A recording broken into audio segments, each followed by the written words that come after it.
Salam,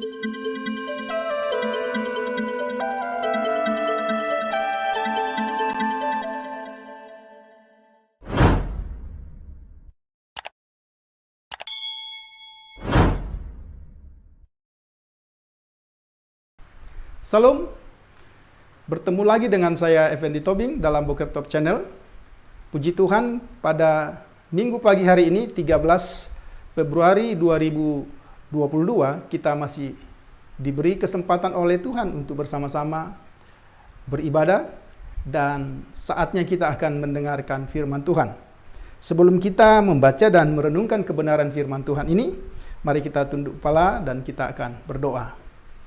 Bapa, kami bersyukur karena pagi hari ini kami boleh diberi kesempatan untuk bersama-sama kembali mendengarkan firman-Mu dan kami akan mempelajari kebenaran firman-Mu.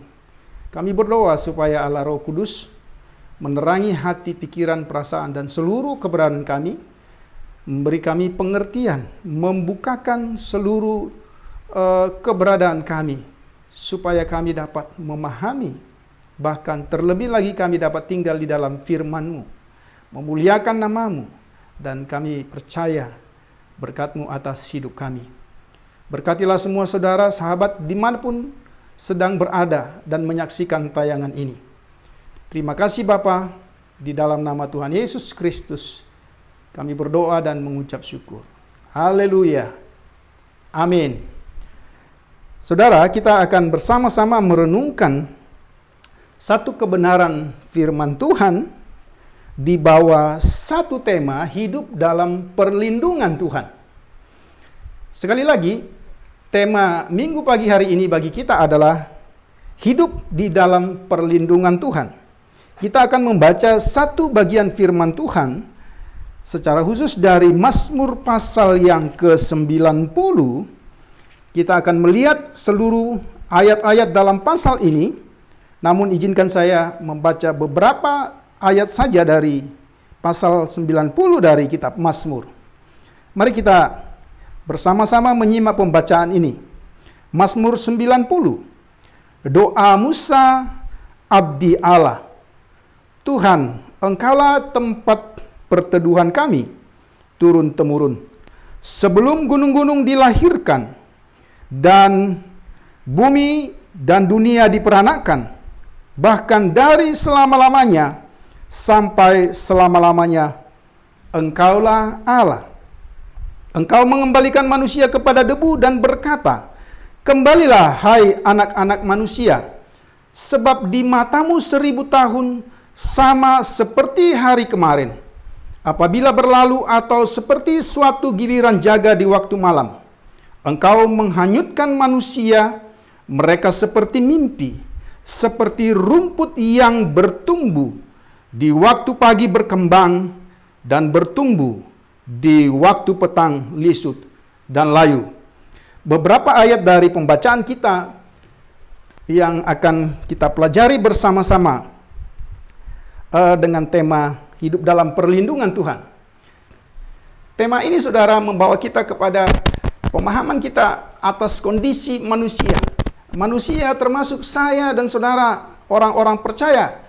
Sebenarnya kita hidup dalam pergumulan, penderitaan, dan berbagai ancaman demi ancaman yang terjadi. Kita masih mengingat dengan benar, dengan baik, sampai hari ini. Khususnya kita masih ditakutkan, digentarkan oleh virus COVID-19. Ada berbagai varian yang telah berlalu, yang kita telah lalui. Dan sampai hari-hari ini dikatakan kita memasuki gelombang ketiga. Sepertinya tidak ada harapan. Sepertinya kita hidup dalam ketakutan demi ketakutan. Yang kedua, tema ini, hidup dalam perlindungan Allah, juga mengantar kita kepada satu fakta bahwa saya dan saudara dan semua manusia adalah manusia yang lemah dan terbatas. Bahkan lebih dari situ, kita adalah manusia yang berdosa dan membutuhkan pertolongan Allah. Kemudian yang ketiga, tema ini juga membawa kita kepada respon kita. Bagaimana supaya kita memperoleh perlindungan Allah, atau bagaimana sesudah kita memperoleh perlindungan Allah di dalam hidup kita.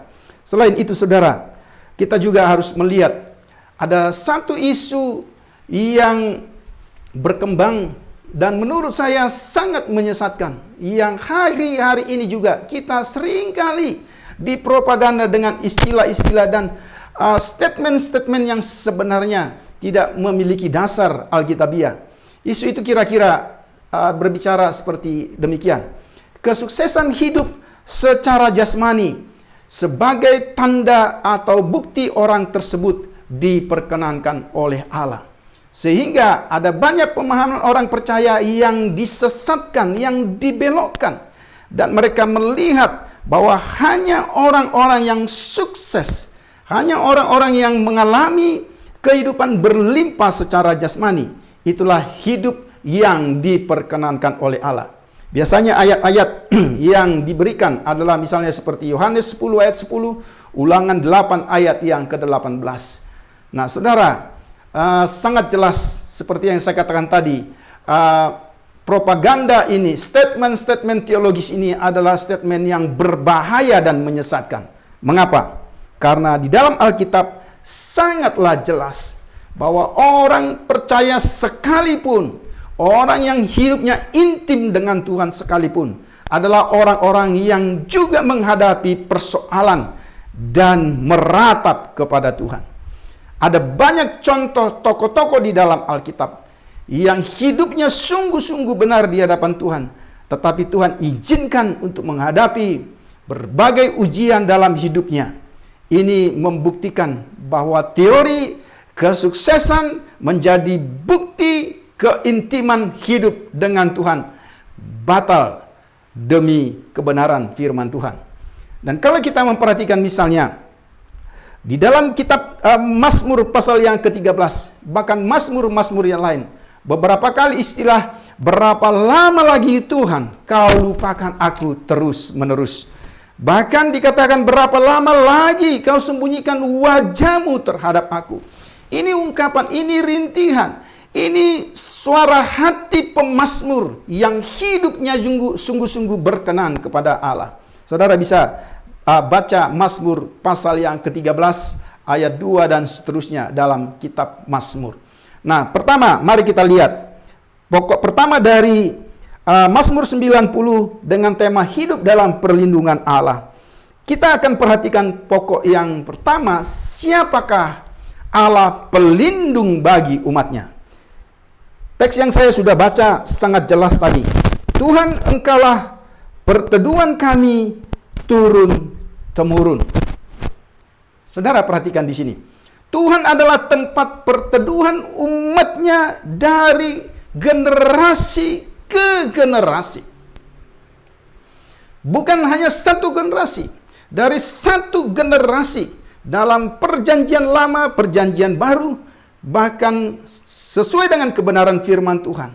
Sampai hari ini, Tuhan adalah tempat perteduhan. Ya, kalau kita memperhatikan ayat yang pertama, Tuhan engkaulah tempat perteduhan kami turun-temurun. Ini menjelaskan dua kebenaran yang pasti. Tuhan itu tinggal di tengah-tengah umatnya. Ini yang harus kita catat baik-baik. Tuhan bertabernakel di antara kita. Atau dengan bahasa yang lebih sederhana, Tuhan serumah. Tuhan bersama dengan aku dan seisi rumahku. Tuhan bersama-sama dengan kita, anak-anak yang dikasihinya.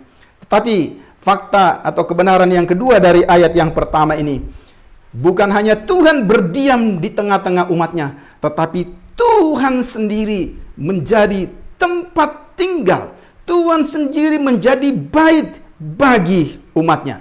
Saudara bisa bandingkan dengan Mazmur 71 ayat 3, kemudian Mazmur 91 ayat yang ke-9. Jadi yang pertama kita lihat, Allah adalah pelindung bagi umatnya. Kemudian kalau kita teruskan istilah dari generasi ke generasi, turun-temurun, kita bisa mencatat beberapa pokok penting. Misalnya generasi demi generasi di dalam perjanjian lama. Salah satu contoh saja, misalnya Abraham, ya, bapak leluhur dari Ur Kasdim yang dituntun dipimpin, dilindungi oleh Tuhan menuju tanah Kanaan.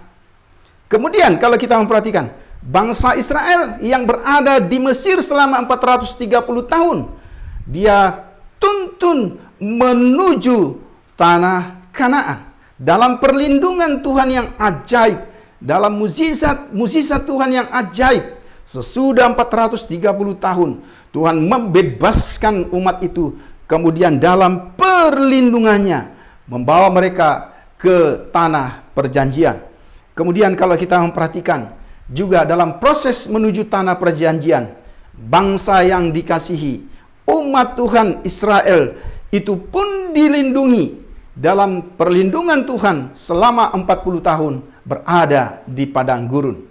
Bahkan kalau saudara perhatikan, sampai masuk tanah perjanjian, perlindungan Tuhan tidak pernah berhenti. Dan kalau kita teruskan bagian firman Tuhan ini, maka saya yakin, saudara, sahabat yang menyaksikan tayangan ini, dimanapun saudara hadir hari ini, perlindungan Tuhan dari generasi ke generasi, ini pun berlaku bagi saudara dan saya yang hidup pada generasi di zaman ini. Kemudian kita lihat ayat yang kedua. Sebelum gunung-gunung dilahirkan dan bumi dan dunia diperanakan, sampailah selama-lamanya Engkaulah Allah.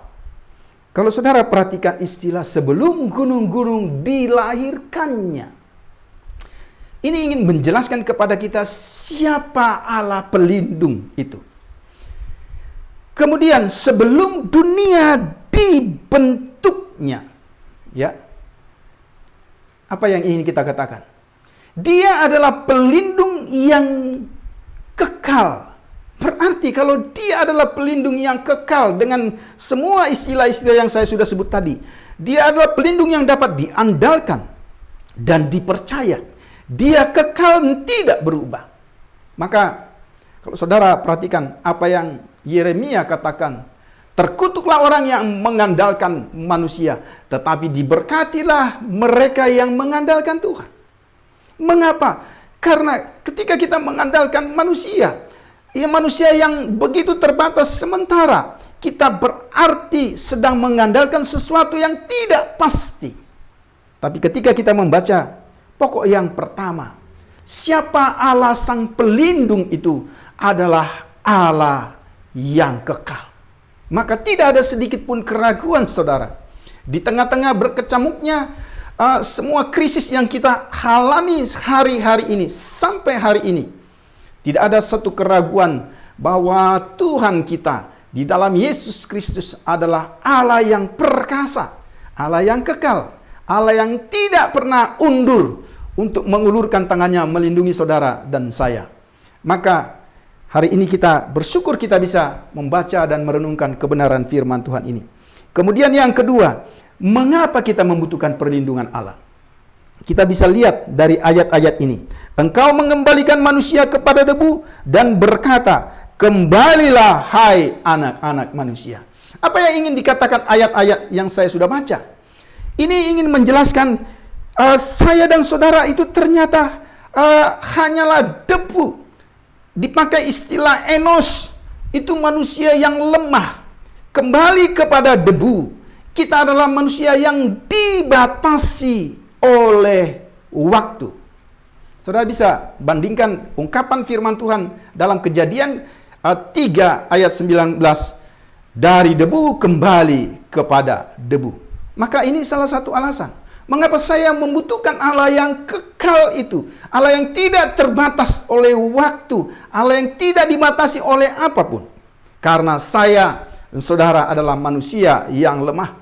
Kemudian yang kedua, dikatakan di sana manusia itu digambarkan seperti mimpi. Engkau menghanyutkan manusia, mereka seperti mimpi.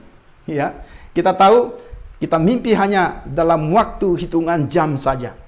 Itu ingin menjelaskan kepada kita bahwa manusia digambarkan seperti mimpi.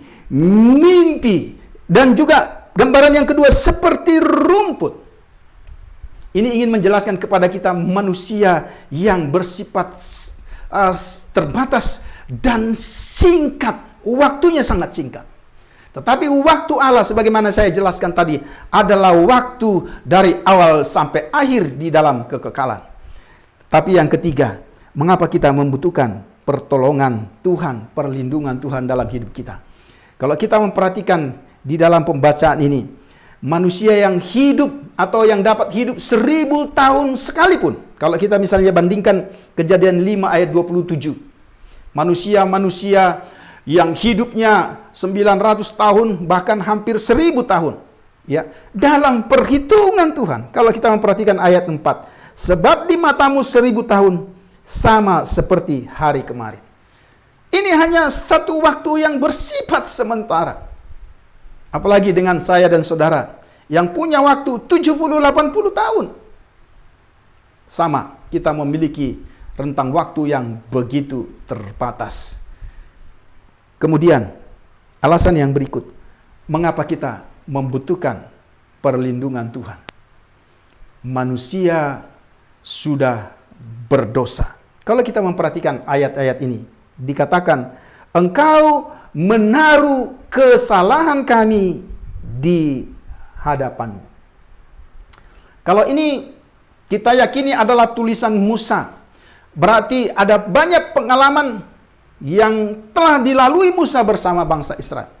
Ketika bicara tentang dosa dan pemberontakan Tuhan, ketika kita membaca dalam kitab Bilangan, bukankah di dalam Bilangan pasal 11 bahkan sampai pasal 14, di situ dengan jelas-jelas bagaimana murka Tuhan yang menyala-nyala, menghabisi, memusnahkan seluruh umat Tuhan generasi Mesir.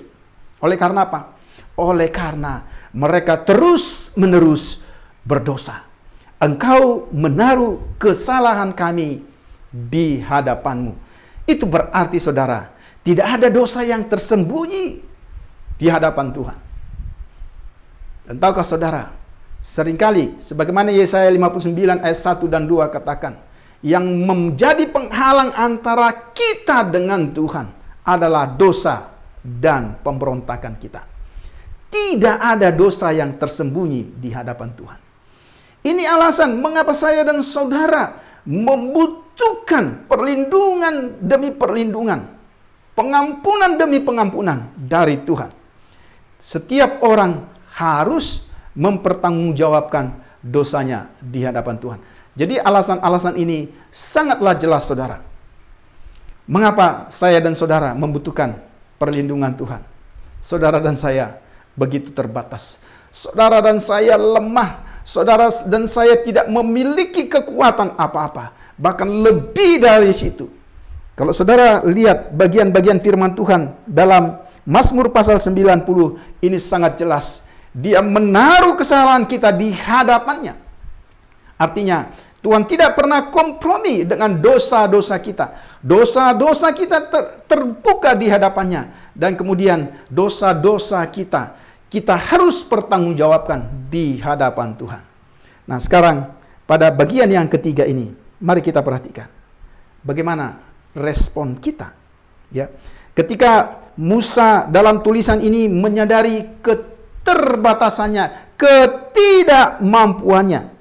Ya, kalau kita memperhatikan, engkau menaruh kesalahan kami di hadapanmu dan dosa kami yang tersembunyi dalam cahaya wajahmu. Ayat 9, sungguh segala hari-hari kami berlalu karena gemasmu. Kami menghabiskan tahun-tahun kami seperti keluh. Masa hidup kami 70 tahun, dan jika kami kuat 80 tahun. Dan kebanggaannya adalah kesukaran dan penderitaan, sebab berlalunya buru-buru, dan kami melayang lenyap. Siapakah yang mengenal kekuatan murkamu dan takut kepada gemasmu? Dari bagian-bagian ini, kesadaran penulis firman Tuhan ini terhadap keberdosaannya dan keberdosaan umat yang dipimpinnya, dan atas murka demi murka.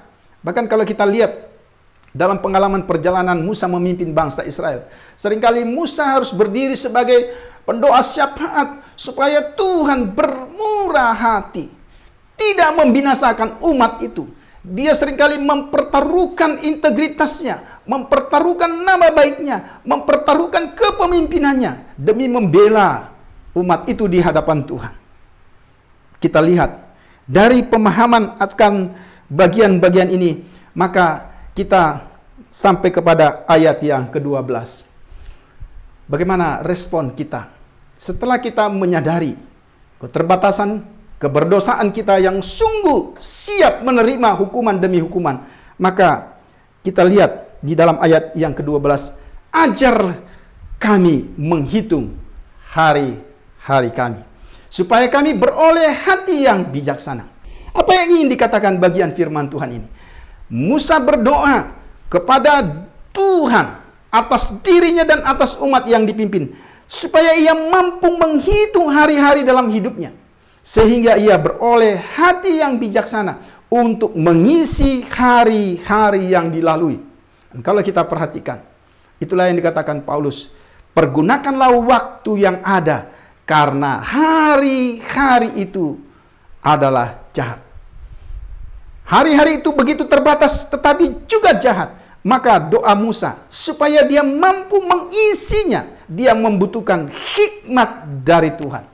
Kalau kita memperhatikan dalam perjanjian lama, hati yang bijaksana dimulai dari takut akan Tuhan. Ini yang bisa kita lihat. Kemudian yang berikut, kalau kita memperhatikan ayat 13 sampai dengan ayat 17. Setelah dia menyadari keberadaannya, mengapa dia membutuhkan perlindungan Tuhan? Di dalam ayat 13 sampai dengan 17, kita memperhatikan ada doa yang dinaikkan. Ketika kita menyadari keberadaan kita, kemampuan kita, maka hanya ada satu cara supaya kita dapat memperoleh perlindungan Tuhan. Itulah sikap ketergantungan kita kepada Tuhan. Melalui apa? Melalui doa. Kalau kita memperhatikan ayat 13 sampai dengan ayat 17, akhir dari teks yang kita bahas hari ini, Musa menaikkan permohonan akan kasih setia Tuhan.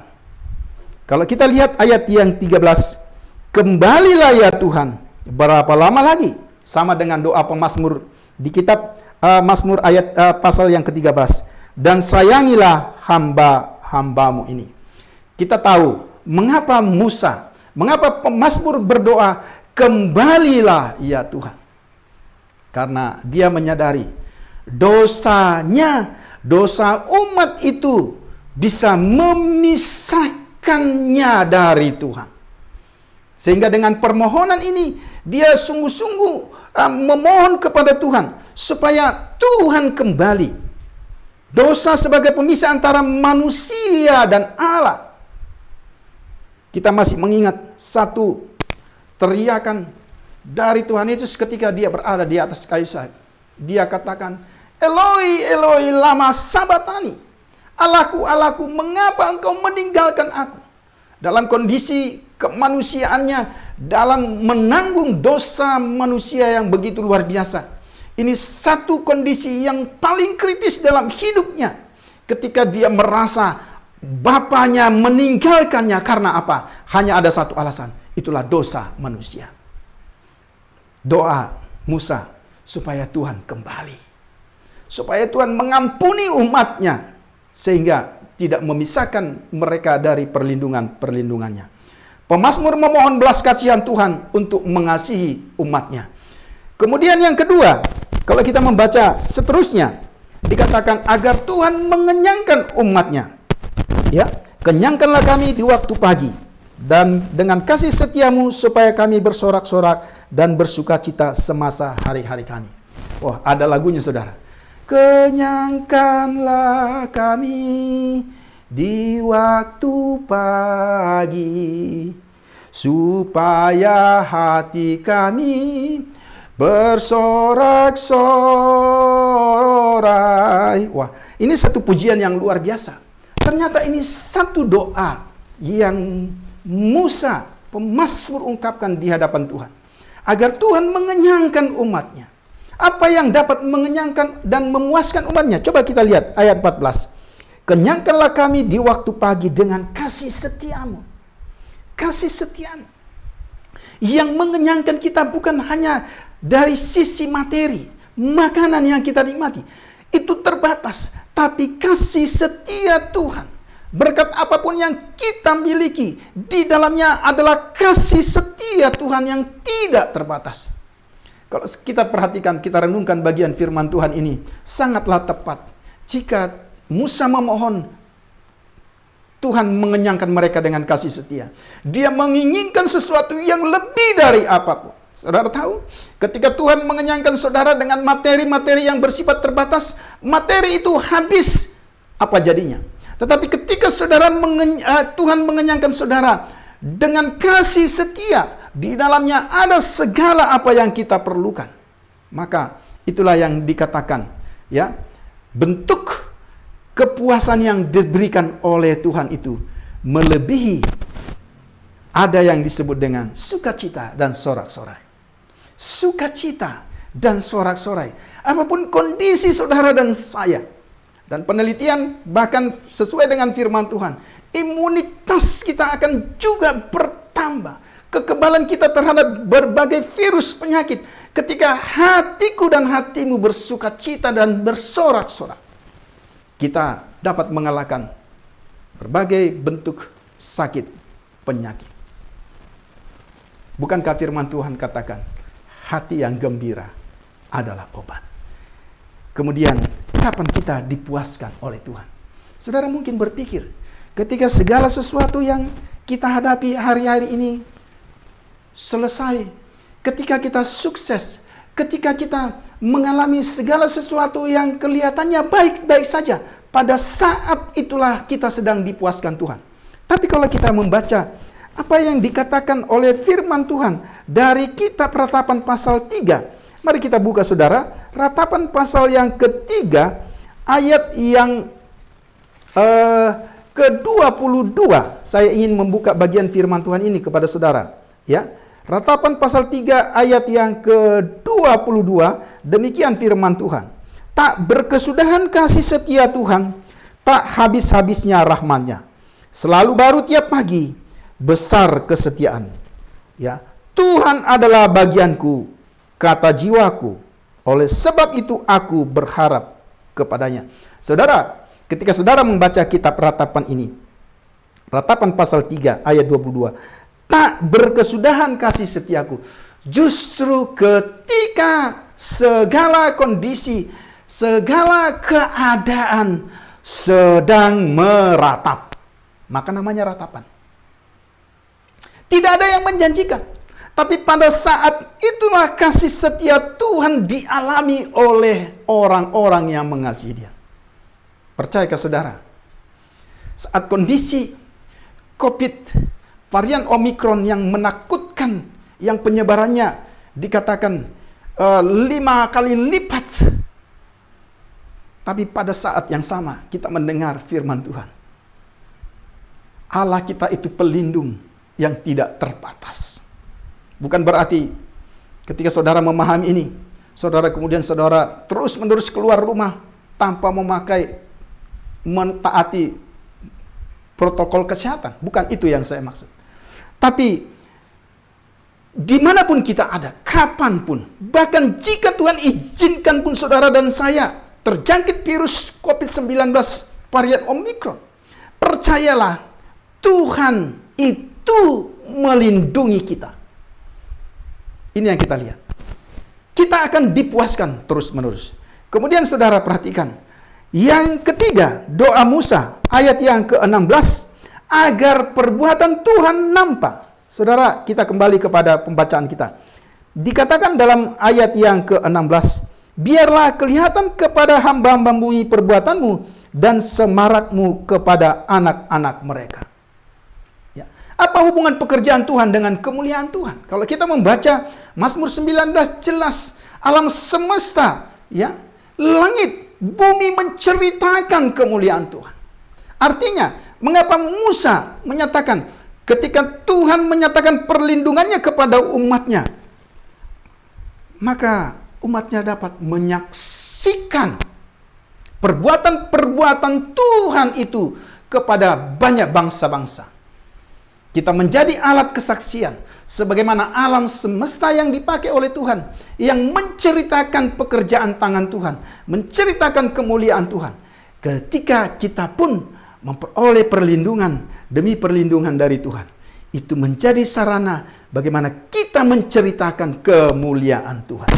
Kemudian yang terakhir dan yang bagian yang terakhir dari pembacaan ini dikatakan ayat yang ke-17, agar kemurahan Tuhan atas umatnya itu juga bisa kelihatan, ya, dikatakan agar Tuhan meneguhkan umatnya, ya. Jadi kalau saudara perhatikan di sini, saya membaca ayat 17, ayat yang terakhir, kiranya kemurahan Tuhan Allah kami atas kami, dan teguhkanlah perbuatan tangan kami, ya perbuatan tangan kami, teguhkanlah itu. Saudara, pekerjaan atau perbuatan tangan kami, itu berarti segala sesuatu yang kita kerjakan atau dikerjakan oleh umatnya, itu perlu diteguhkan oleh Tuhan. Mengapa pekerjaan saudara hari-hari ini, meskipun saudara bekerja dari rumah, meskipun saudara bekerja secara terbatas, mengapa itu perlu di dalam topangan Tuhan? Jawabnya hanya satu, supaya pekerjaan saudara itu diberkati dan menjadi berkat. Saudara, bagian firman Tuhan hari ini dengan tema hidup dalam perlindungan Tuhan semakin meyakinkan saya, dan saya harap juga meyakinkan saudara, sahabat dimanapun menyaksikan tayang ini. Di tengah-tengah kondisi yang semakin suram yang kita hadapi hari-hari ini, percayalah, kita membutuhkan perlindungan Tuhan. Dan kita sudah tahu alasan-alasan mengapa kita membutuhkan perlindungan Tuhan. Dan kita sudah tahu siapa Tuhan sang pelindung itu.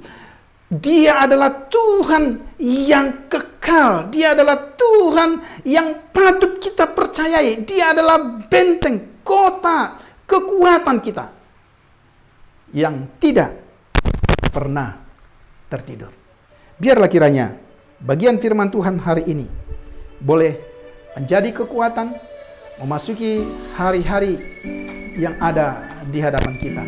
Selamat hari Minggu. Tuhan Yesus memberkati. Salam.